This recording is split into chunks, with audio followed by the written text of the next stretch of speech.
Welcome to the Slop Farm. Enjoy the video. You begin by locking in what you measure.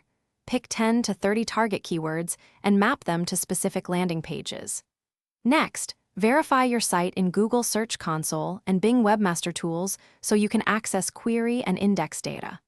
Once done, install analytics and a dedicated rank tracking tool and connect properties. This gives daily position data and click-through rates. Make sure to enable site verification and XML sitemap submission now so you can start collecting meaningful search performance data immediately. You now gather the hard numbers.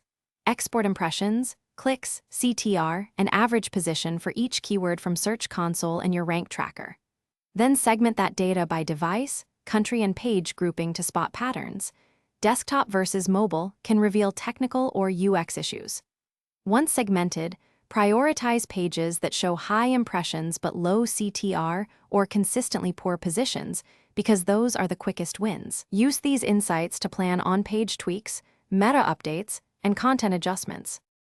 You implement prioritized fixes, update title tags and meta descriptions, improve content relevance and structure, add schema where helpful, and speed up critical pages while ensuring mobile friendliness. Then monitor results weekly and expect meaningful ranking movement within 4 to 12 weeks depending on competition.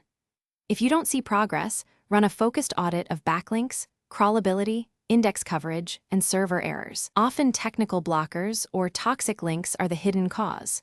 Finally, iterate based on data and repeat the measurement. Thanks for watching. Consider subscribing if we helped you today.